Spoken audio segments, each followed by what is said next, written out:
Então, agora, dando sequência à segunda palestra do dia, vou chamar o Dr. Ricardo Ramina. Boa noite, doutor. Boa noite. Muito obrigado pelo convite. O Dr. Ricardo ele tem graduação pela PUC do Paraná. Ele é mestre em Clínica Cirúrgica pela Universidade Federal do Paraná. Possui doutorado pela Unicamp. É especialista em neurocirurgia pela Sociedade Brasileira de Neurocirurgia e também pela Sociedade Alemã em Neurocirurgia. Ele é chefe do Serviço de Neurocirurgia do Instituto Neurológico de Curitiba. Seja muito bem-vindo, doutor Ricardo. Tudo bem com o senhor? Tudo bem, muito obrigado. Muito frio em Curitiba, mas vamos ver se a gente fala um pouco sobre os tumores cerebrais primários, principalmente os gliomas. Eu vou compartilhar a tela, vamos ver se consegue ver. Então, nós vamos falar hoje sobre a cirurgia dos tumores primários cerebrais. Então, quando a gente vai operar um tumor cerebral, existe uma equipe por trás muito importante para que a gente possa realmente definir estratégias cirúrgicas e principalmente também um pós-operatório. Então, qual que é o nosso princípio? Qual que é o nosso objetivo em fazer a cirurgia? E qual é a qualidade de vida que a gente quer dar para o paciente, principalmente para aqueles casos em que uma remoção radical do tumor não é possível? Nessa apresentação não tem nada, nenhum conflito de interesse. Nós trabalhamos aqui em Curitiba, no Instituto de Neurologia de Curitiba, que é um hospital especializado em neurologia, neurocirurgia, cirurgia cardíaca, cardiologia, e é um hospital que, fora a parte assistencial, tem uma grande opção pela parte de ensino. Então, nós realizamos muitos congressos, realizamos muitos eventos aqui, e a educação médica no nosso instituto é muito, muito importante. A parte de neuro-oncologia é uma parte fundamental do tratamento dos doentes neurocirúrgicos, neurológicos, porque os tumores cerebrais são bastante frequentes. E nós temos várias técnicas que nós desenvolvemos aqui no Instituto, que são assim técnicas inéditas na América Latina, e eu vou demonstrar um pouco para vocês. Então, vamos falar principalmente dos gliomas cerebrais. Então, estima-se que nos Estados Unidos são diagnosticados 17 mil tumores cerebrais, gliomas, por ano. E desses tumores, 60% são gliomas. Nós classificamos os gliomas em alto grau e em baixo grau. Essa classificação é uma classificação bem antiga, mas ainda usada. E a gente fala tumores de baixo grau, aqueles grau 1 e grau 2, e de alto grau, grau 3 e grau 4. Os tumores de baixo grau, grau 1, grau 2, eles têm ainda 50% do risco de se malignizar e progredir para um tumor maligno. Então, mesmo sendo um tumor de baixo grau, existe uma possibilidade muito grande desse paciente de desenvolver um tumor maligno e um tumor normalmente fatal, normalmente que não existe cura para esses pacientes. Então, é muito importante que a gente saiba estratégias e tenha assim opções de tratamento para tentar ajudar esses pacientes. Aqui a gente vê que os tumores cerebrais eles são classificados basicamente em tumores gliais e não gliais. Hoje nos interessa falar mais sobre os tumores gliais, que tem basicamente uma linha dos astrócitos, os do epêndima e de oligodendrogliomas, os meduloblastomas, e alguns são mistos. Esses tumores são tumores, como eu falei, que podem ser classificados em grau 1, que são o baixo grau, principalmente o pilocítico, em grau 2, que são os mais diferenciados, grau 3, que são os anaplásicos, e os piores de todos são os grau 4, que são os glioblastomas multiformes. Então, quando a gente fala de tumores astrocitários, nós vamos ter os astrocitomas, os astrocitomas anaplásicos, os glioblastomas e o gliosarcoma.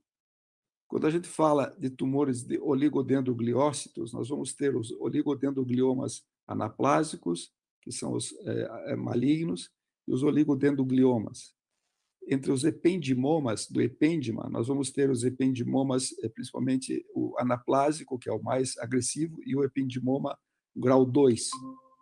E existe até uma controvérsia se existe realmente esses tumores mistos, oligoastrocitomas, e também podem ser anaplásicos.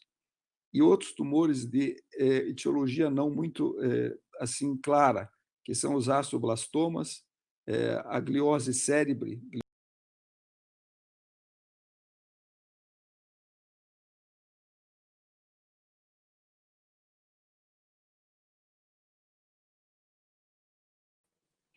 Esta eu sei que é uma tabela muito grande, mas é a classificação da WONS, da OMS.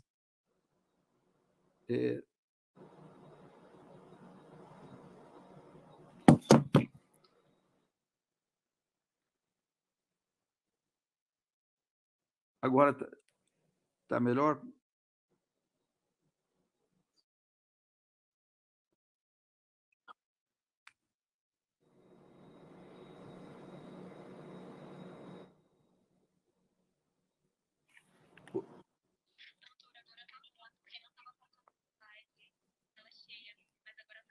Assim consegue ver? E estão escutando a minha voz, não? Ah, perfeito. Então, vamos continuar. Então, perfeito. Então, a classificação da OMS de 2016 tem todos esses grupos de tumores, e vocês podem ver que são inúmeros os tumores cerebrais que nós, neurocirurgiões, devemos tratar. E muitos desses tumores são tumores agressivos, tumores que têm uma tendência a infiltrar o parênquima cerebral, e muitos deles com consequências, inclusive, fatais para o paciente. O que se sabe, o que evoluiu muito, é na possibilidade de ter marcadores moleculares para fazer um diagnóstico de astrocitomas. Então, hoje, nós usamos alguns marcadores moleculares, principalmente nos casos de astrocitomas, o IDH1, que é o isocitrato desidrogenase, o TP53, que é uma proteína do tumor do P53, o ATRX, que é um marcador que se usa principalmente em talassemia, e o MGMT, que é outro marcador que a gente usa muito para os tumores malignos, para os glioblastomas. Então, hoje, quando se faz um diagnóstico de tumor cerebral, é muito importante a gente conhecer também os marcadores moleculares. Essa tabela, eu sei que vai estar muito pequena para vocês verem, mas aqui a gente tem o prognóstico desses pacientes em relação aos marcadores. Então, esse artigo, bem recente, o artigo agora de julho de 2020, mostra no potencial de outros biomarcadores. Então, o que a gente está procurando nos dias de hoje são realmente marcadores que possam nos dar um prognóstico para que a gente possa, eventualmente, tratar de uma maneira mais agressiva aqueles tumores que têm um baixo grau. E os fatores prognósticos são muito importantes. Quando a gente faz um diagnóstico, nós vamos ter que ter um fator prognóstico desses pacientes. Quando o paciente tem um glioblastoma, então a gente vai saber se esse prognóstico é melhor ou não em relação à quimioterapia, dosando o MGMT, que é um gene que bloqueia o crescimento celular do tumor. Então, quando ele está metilado, quando esse marcador ele está metilado, esse paciente tem o melhor prognóstico. Aqui, novamente, os fatores prognósticos desses tumores. E quando a gente fala de tumores que são dos oligodendrogliomas, então a gente vai usar o que a gente chama de uma codeleção, um P19Q. Quando tem essa codeleção, esses pacientes têm um melhor prognóstico. Eu sei que é muito difícil entender tudo isso, mas é o que se usa hoje como fatores prognósticos. Quando a gente fala de tumores de baixo grau, Então, quais são os fatores, não só de biologia molecular, mas quais são os fatores prognósticos? Primeiro, a idade do paciente. Pacientes com mais de 40 anos têm um pior prognóstico. Tumores maiores, com mais de 6 centímetros de diâmetro, são os que têm um pior prognóstico. Aqueles tumores que passam a linha média também. Se o paciente já tem um déficit neurológico pré-operatório, então é pior ainda. Pacientes muitas vezes não têm um déficit, eles têm uma dor de cabeça, uma cefaleia, ou fizeram uma convulsão, não têm déficit neurológico. Esses têm um melhor prognóstico do que aqueles que já vêm com déficit neurológico. Se o paciente tem uma histologia de astrócitos, eles são de pior prognóstico do que se for oligodendroglioma. E se tem a mutação do IDH1, aquele que eu falei, esse marcador, então o prognóstico é melhor. Muito importante é o tamanho do resto tumoral. Então, o melhor prognóstico ocorre quando o paciente tem uma remoção radical da lesão. Então, pacientes que têm tumor residual, eles têm um pior prognóstico do que aqueles que não têm tumor residual. Significa, o grau de ressecção é fundamental para o prognóstico do paciente. Os melhores tumores, os tumores que têm melhor prognóstico são os astocitomas pirocíticos. Eles são comuns na criança e no adulto jovem. Então, uma remoção cirúrgica de um astocitoma pirocítico normalmente leva à cura do paciente.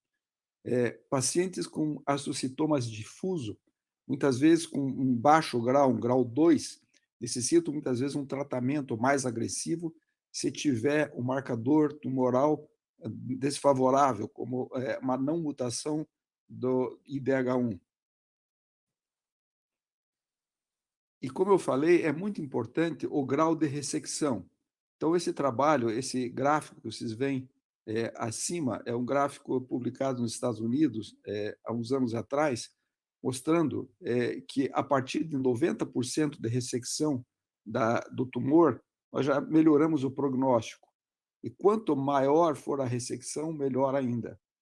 Embaixo, um outro gráfico em que é de um trabalho publicado no nosso serviço, mostrando que o uso do temodal, temozolomida, nos glioblastomas, ele realmente tem um benefício grande e a gente usa, inclusive, de uma maneira muito mais estendida.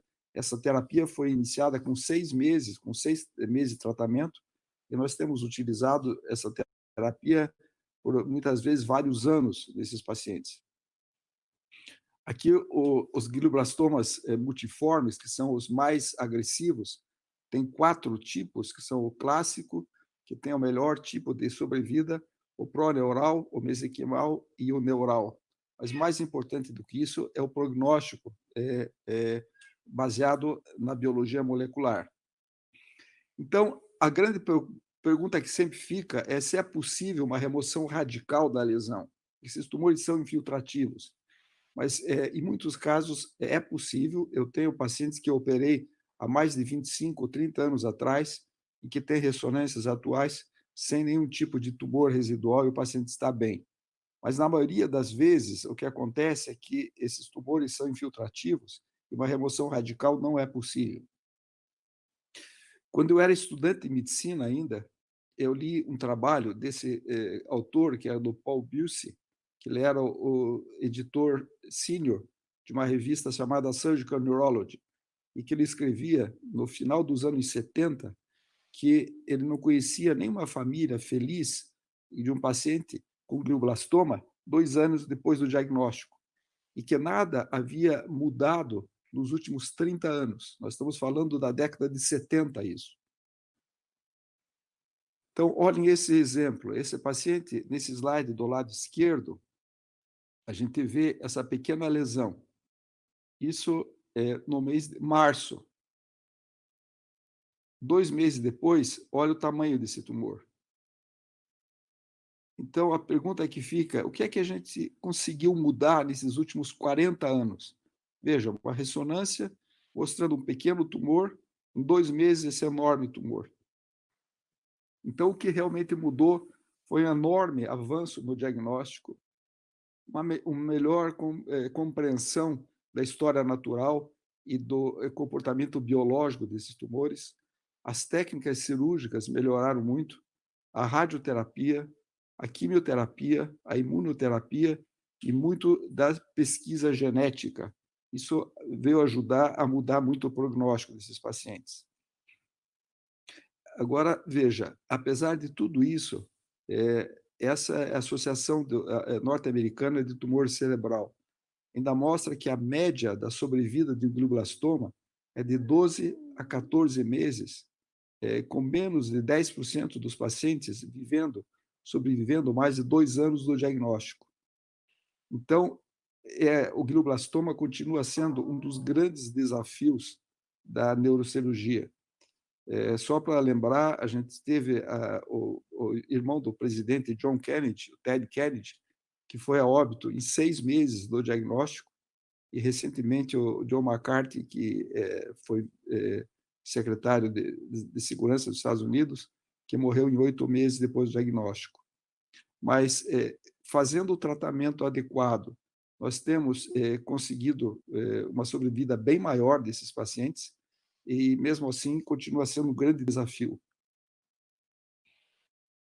Então, apesar de todo esse desenvolvimento, a sobrevida dos glioblastomas continua sendo abaixo de 5 anos. E quais são as indicações que nós temos para tumores de alto grau, grau 3 e grau 4?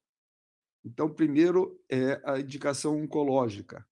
Remove o tumor para reduzir os clones resistentes. A gente remove o máximo do tumor para remover a necrose tumoral.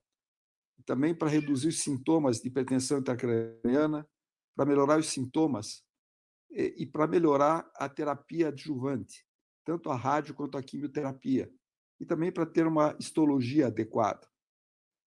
Nos de baixo grau, grau 1 e grau 2, o objetivo é remover tudo que a gente consegue de tumor e muitas vezes do cérebro ainda envolvido em volta dessas lesões. Então, quanto maior a ressecção e quanto mais precoce essa ressecção, o melhor é o resultado.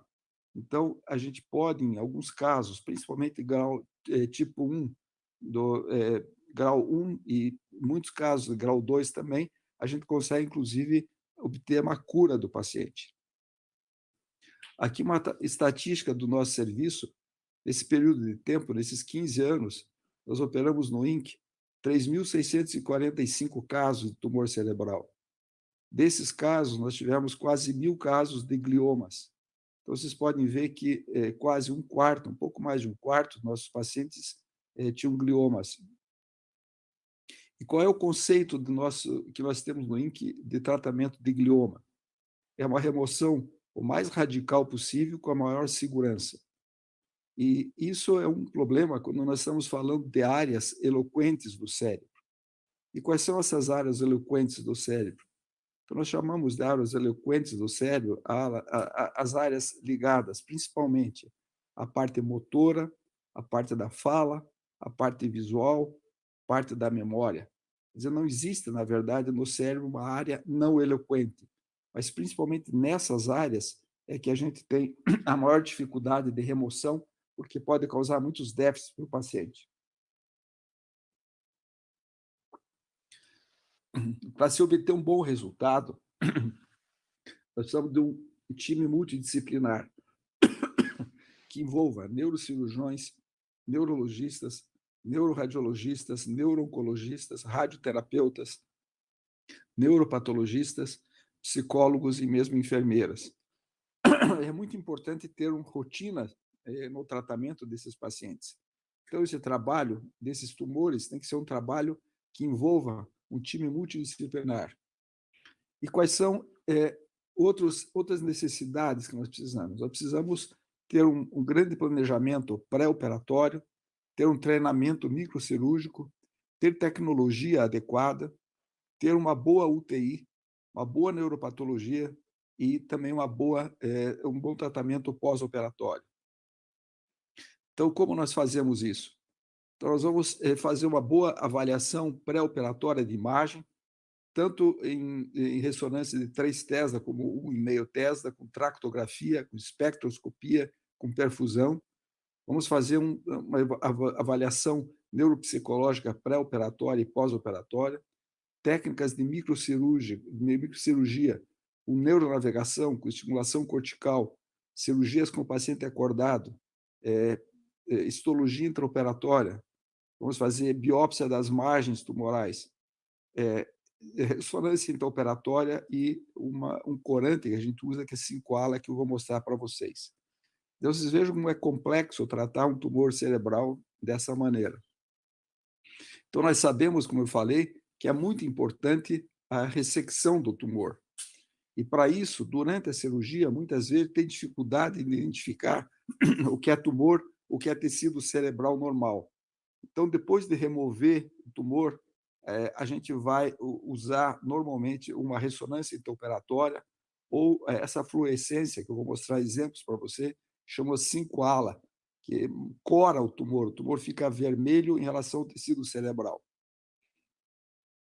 Aqui, novamente, os equipamentos que a gente usa muita eletrofisiologia e monitorização intraoperatória. Então, vocês vão olhar aqui, essa é uma estimulação cortical, a gente vai estimular o cérebro e vai observar movimentos durante a estimulação na mão. Pode ser o paciente anestesiado ou o paciente acordado, em que a gente vai avaliar se aquela área que eu estou estimulando é a área motora, uma área que mexe a mão, que mexe a perna, por exemplo.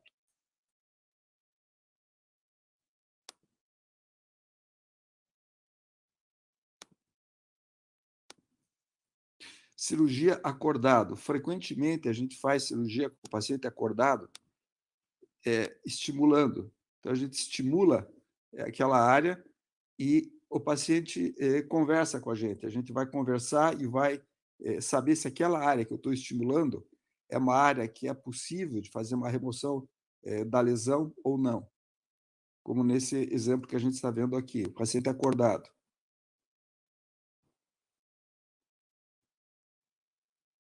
Biópsias operatórias. Depois de remover a lesão, a patologista avalia, nós avaliamos normalmente 9 espécimes das bordas, desde que possa ser removido uma pequena parte, que a gente nota nesse slide, nessas lâminas, essas pequenas partes do tumor que são avaliadas para ver se ainda existe tumor residual. Muito importante nesses gliomas, principalmente os de baixo grau, é a ressonância intraoperatória. Ressonância intraoperatória, o paciente é operado, a gente tira o tumor e faz uma ressonância antes de fechar, ainda sem o osso, simplesmente cobrindo a dura mater com algodão, e vai fazer uma ressonância intraoperatória. Há 2 tipos de ressonância intraoperatória. Um que usa a máquina dentro do centro cirúrgico e outra que usa a máquina fora do centro cirúrgico. Essas de dentro do centro cirúrgico, elas têm algumas dificuldades em relação a material que não pode ser ferromagnético, e também eu vou mostrar as vantagens e desvantagens. As máquinas intraoperatórias dentro do centro cirúrgico custam aproximadamente $6 milhões. E o problema é que a cada 5 anos essas máquinas precisam fazer um upgrade e custa mais ainda. Nós precisamos de material anestésico especial e instrumentos cirúrgicos especiais não ferromagnéticos. A grande vantagem é que nós temos a imagem em loco e que pode, eventualmente, reduzir a infecção e o tempo de cirurgia. As máquinas fora do centro cirúrgico têm uma eventual desvantagem, que a gente não concorda, de aumentar o tempo cirúrgico, mas a grande desvantagem é que precisa transportar o paciente para a máquina de ressonância. Mas tem uma grande vantagem, que oferece excelente qualidade de imagem, podendo fazer espectroscopia, tractografia, perfusão, faz um update da neuronavegação, não necessita instrumentos especiais, e o custo-benefício é enorme, porque a gente não precisa de uma máquina exclusiva dentro do centro cirúrgico, é a máquina que a gente usa para fazer diagnóstico. Vivendo no Brasil, e mesmo nos Estados Unidos e na Europa, as máquinas de 6 milhões de dólares normalmente não se pagam. Então, muito poucos centros têm máquinas dentro do centro cirúrgico, mesmo nos Estados Unidos, como nos países ricos da Europa, como na Alemanha, e mesmo em outros países. Então, em 2005, nós desenvolvemos um outro método de levar esse desenho amostra ao paciente do centro cirúrgico para o ressonador, onde a gente faz o exame. Então, é mais ou menos assim que funciona. O tumor é removido, nós cobrimos a cavidade cirúrgica e a ferida cirúrgica com plástico esterilizado, estéril, e vamos fazer a ressonância magnética. Então, nossa publicação em 2009 já mostrava os resultados e mostra que realmente é uma grande vantagem, porque nós temos excelentes imagens a um custo muito baixo. Então, nós temos todo um planejamento pré-operatório para a ressonância intraoperatória, todo um planejamento intraoperatório que tem que ser discutido com o neuroradiologista. Outro equipamento que a gente usa com muita frequência é a Gamma Knife. E nós iniciamos também com a Gamma Knife no Brasil, não só com a ressonância intraoperatória na América Latina, mas com a ressonância e com a Gamma Knife aqui no Brasil. Então, aqui é um exemplo de um tumor, quero ver se eu consigo passar esse vídeo. Então, a gente faz ressonância funcional antes da cirurgia, isso é uma tractografia. Aqui é a abertura da dura mater. Vocês veem, isso que a gente está mostrando agora é a neuronavegação, a gente consegue localizar com a neuronavegação. É como se fosse um GPS do cérebro. O paciente é acordado, a gente estimula. Então, o paciente pode fazer uma convulsão local, focal, que a gente vai tratar normalmente com soro gelado, para reduzir essa convulsão, e a gente vai remover o tumor. Como vocês veem aqui, uma remoção da lesão. Esse é o tipo, como nós fazemos a remoção. Isso é com uma microcirurgia, isso é com microscópio, que a gente vai remover totalmente, e a seguir o paciente vai para o setor de imagem, onde vai fazer a ressonância intraoperatória.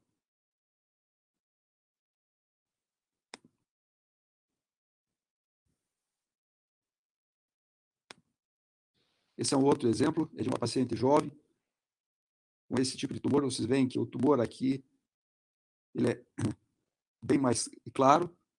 Aqui nós estamos estimulando o córtex cerebral. Esse é o tumor. A gente vê o tumor aqui bem delimitado, numa área chamada área motora suplementar. Então, a gente vai reduzir esse tumor, vai esvaziar o tumor, e já vai fazer uma congelação intraoperatória. Continuamos estimulando aqui o córtex cerebral.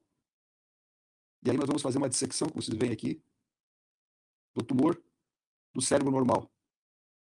A gente usa esses cotonoides, que são algodões, para proteger o cérebro. E aqui a remoção da lesão. E o tumor é retirado, nesse caso, em toto. É uma remoção radical da lesão. Aí fazemos uma ressonância intraoperatória para ter certeza que a remoção foi total. Vou mostrar alguns exemplos cirúrgicos. Eu acho que vai ser interessante para vocês verem. Aqui, como a gente faz com o paciente acordado. Então, normalmente o paciente é fixado no fixador externo. Então, ele é sedado, tem uma sedação, não é entubado. E nós fixamos no osso para que tenha uma segurança absoluta, que não vai mexer a cabeça do paciente. Isso que nós estamos fazendo agora é marcação para neuronavegação, aquilo que eu falei que é tipo um GPS do cérebro, que nos permite localizar a lesão. Aí a gente planeja a craniotomia, onde a gente vai abrir e vai marcar o tumor. E aqui, durante a cirurgia, com o paciente acordado, a gente vai estimular o cérebro e mostrar objetos e conversar com o paciente para ele reconhecer os objetos. Então, o paciente ele fala com o cirurgião e aí a gente localiza se o paciente tem um problema quando a gente estimula ou não. Aquele estímulo bloqueia aquela região. Então, a gente sabe que aquela região é uma região que não dá para ser removida. A gente procura também conversar com o paciente sobre o que ele faz, a profissão dele, para que a gente possa saber se o raciocínio dele está em ordem. E aqui a remoção da lesão. E a gente vai progressivamente remover o tumor. E depois da remoção do tumor, então, como eu tinha mostrado naquele vídeo, a gente leva o paciente para a ressonância intraoperatória para ter certeza que tirou totalmente a lesão.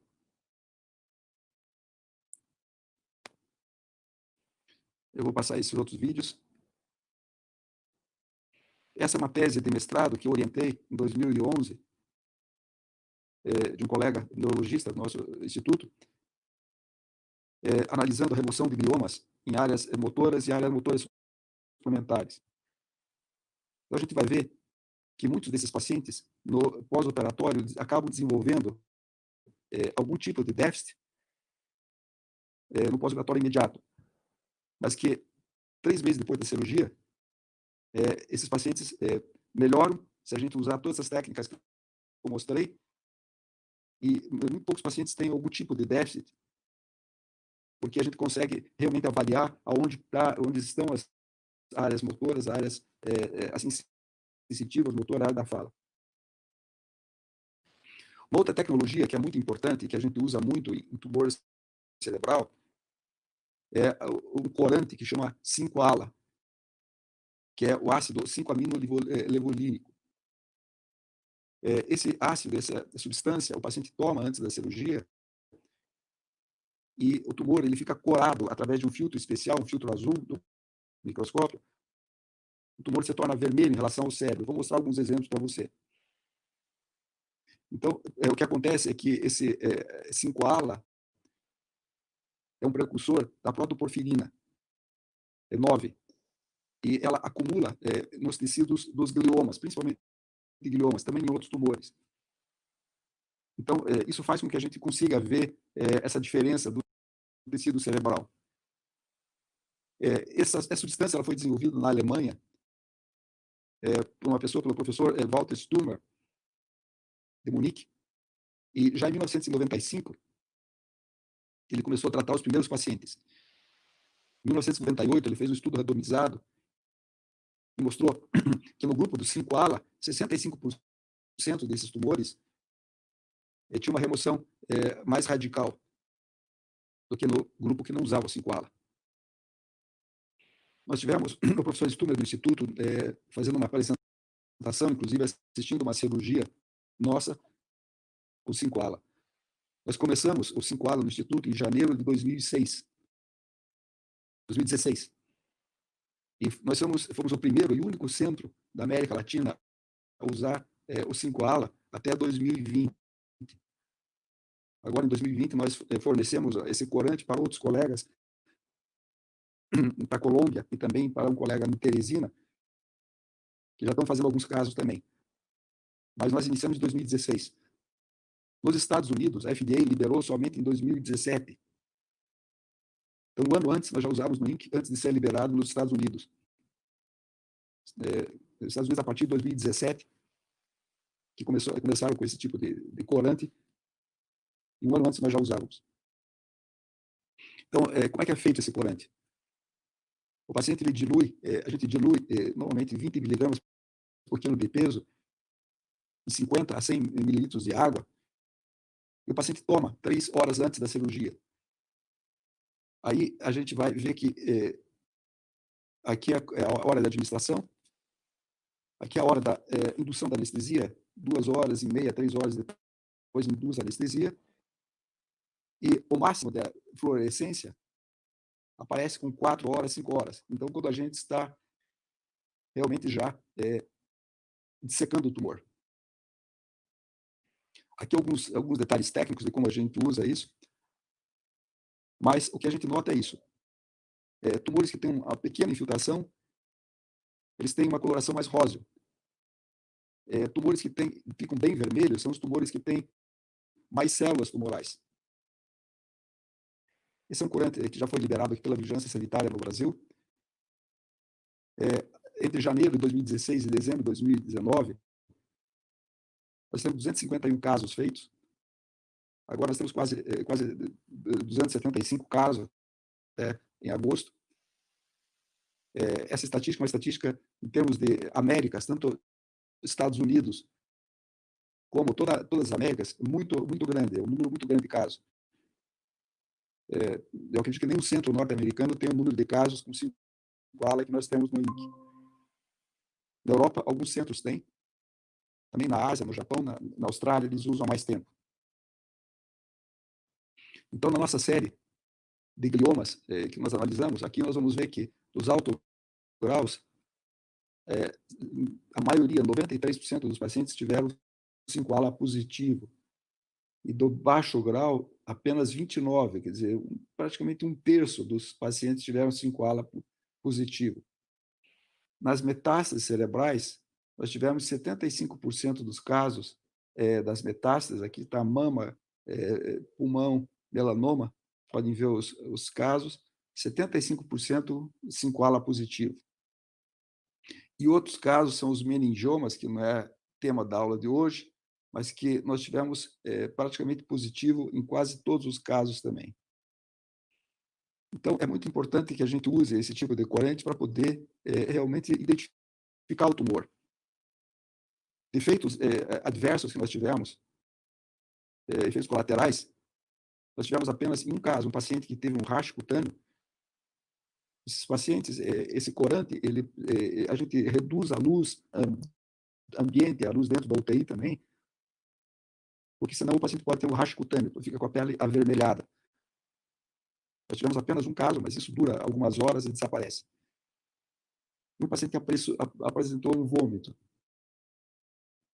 Aqui vocês veem o exemplo, esse é um tumor temporal, um paciente de 71 anos de idade, com esse grande tumor temporal, que é um glioblastoma. E aqui vocês veem a luz normal do microscópio, e aqui como cora com 5-ALA. Então a gente vê exatamente aqui esse vermelho é o tumor. Veja a diferença e a facilidade para a remoção desses tumores. Aqui novamente na luz normal, e aqui durante a cirurgia com 5-ALA, o vermelho. Quando o cirurgião olha esse aspecto aqui, ele acha que tirou o tumor inteiro. Mas ele vai ver o 5-ALA, e o 5-ALA cora bastante. Isso aqui é um hipocampo. Se olhar aqui, vocês vão lembrar da anatomia. Essa área branca aqui é o hipocampo. Eu já removi o tumor e aparece o hipocampo. Parece absolutamente normal esse hipocampo.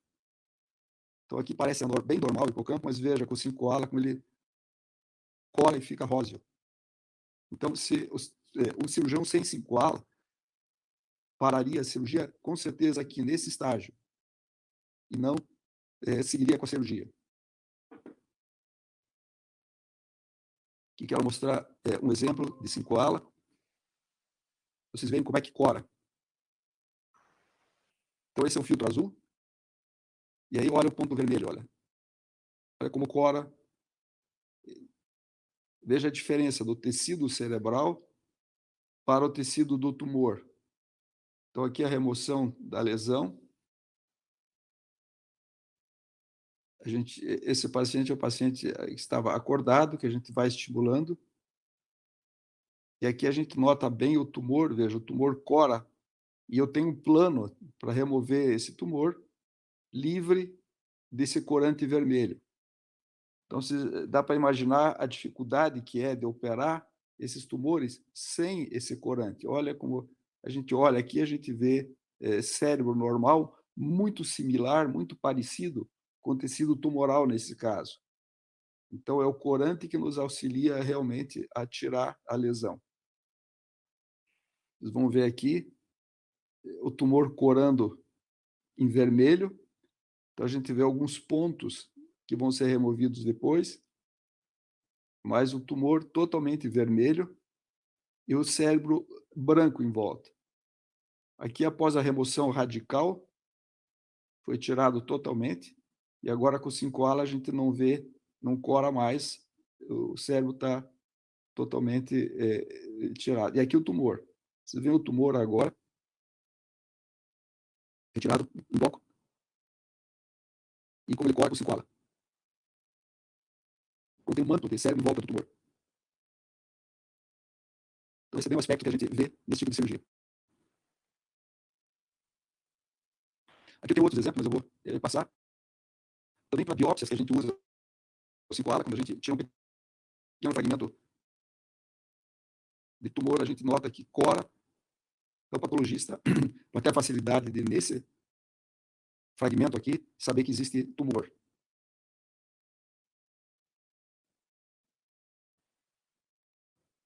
Eu vou pular esse dos meningiomas, mas o que a gente tem visto é que existem outros tipos de fluorescência, como a de sódio, mas que a fluorescência do 5-ala ela é melhor porque ela dá uma melhor visão do que a fluoresceína, que a gente olha aqui, a fluoresceína, a gente vê que existe uma coloração, mas é bem diferente do 5-ala, que ele é muito mais preciso. Então, realmente, o 5-ala parece poder mudar o prognóstico desses gliomas, e a gente tem uma facilidade de identificar melhor o tecido cerebral. Aqui algumas publicações que nós temos do INC 5-ala, nós já temos várias publicações, vocês vão ver em várias revistas, tanto nacionais como internacionais, em que a gente usa o 5-ala e mostra a nossa experiência.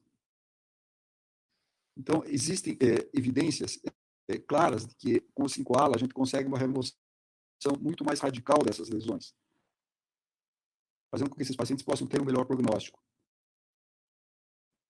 Então, a conclusão é que a cirurgia com 5-ala é simples e segura. A cirurgia guiada com eletrofisiologia, com estimulação cortical, ressonância intraoperatória, faz com que a gente tenha uma segurança maior para poder tirar esses tumores. Então, atualmente, o tratamento dos gliomas cerebrais basicamente se baseia em uma cirurgia, uma radioterapia e uma quimioterapia. Qual é o futuro? Então, o nosso grande problema continua sendo o glioblastoma. Como eu falei de início. Vocês olham esse espécime anatômico, esse é um glioblastoma com invasão bilateral de ventrículos, núcleos da base. Então, são tumores realmente muito difíceis de tratar. É um dos piores tipos de câncer no ser humano. Existem novas tentativas de tratamento. Uma delas chama TTF, que são campos para tratar esse glioblastoma. Como é que a gente faz? São a produção de campos elétricos. Isso tem sido desenvolvido, foi desenvolvido principalmente em Israel. O paciente tem que cortar totalmente o cabelo, ficar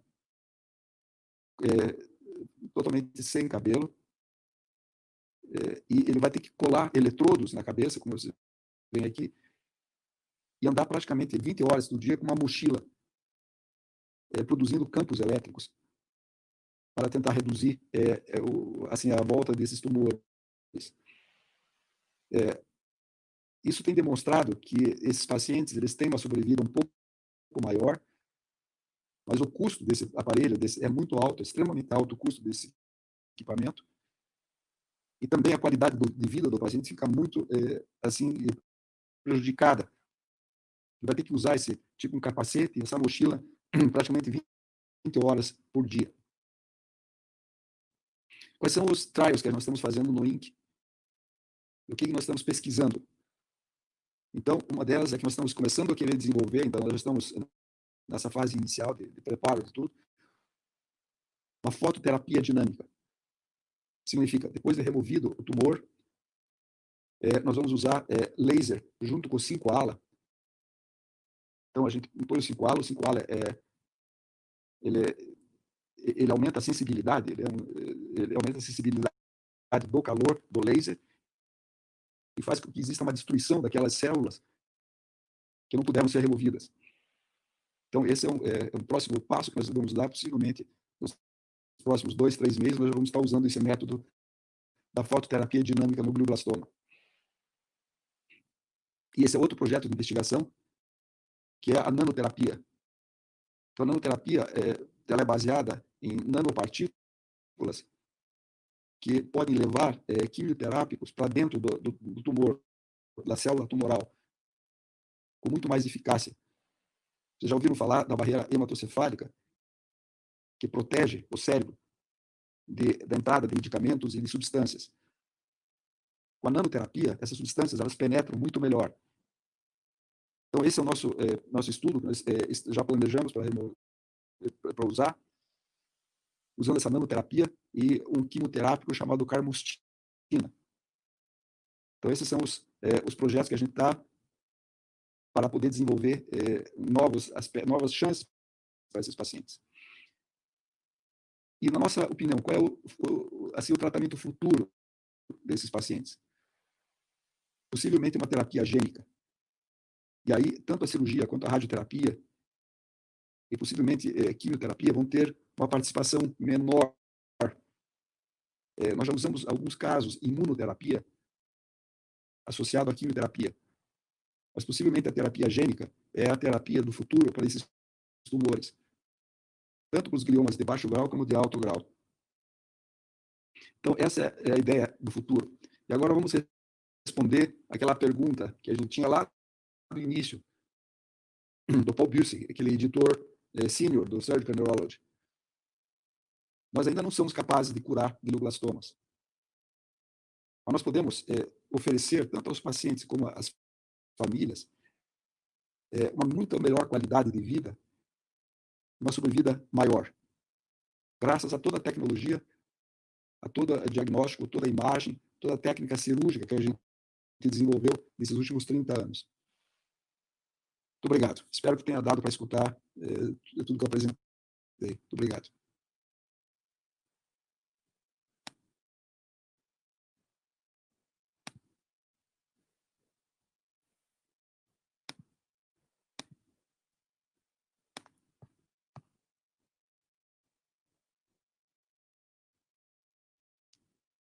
Consegue me escutar ainda? Boa noite, doutor Ricardo. Está me ouvindo? Está me ouvindo? Sim, estou escutando. Gostaria de agradecer ao senhor pela palestra. Apesar dos imprevistos, foi ótima, muito esclarecedora e acrescentou bastante na nossa formação. Eu convido vocês a frequentarem o INC e ver toda essa tecnologia que a gente usa, porque o nosso instituto hoje, em termos de tecnologia neurocirúrgica, oferece coisas e equipamentos e técnicas que não existem nos grandes hospitais de São Paulo, tipo Einstein, tipo Sírio-Libanês. Inclusive, o número de tumores cerebrais que a gente opera no INC é bem superior a esses dois hospitais. Então, seria interessante, principalmente para os estudantes de medicina, conhecer essas técnicas, ver realmente o que a gente está fazendo. É um trabalho bastante pioneiro na América Latina. Com certeza. Agradecemos demais o convite e assim que surgir uma oportunidade, tenho certeza que a gente tem muito interesse. Perfeito. E, doutor, como o tempo está um pouco curto devido aos imprevistos, a gente vai pular as perguntas, mas a gente pode mandá-las depois para o senhor e a gente repassa para o pessoal? Perfeito, sem problemas. Então certinho. Muito obrigada. Então, boa noite e desculpe pelas dificuldades. Imagina. Boa noite. Tchau, tchau.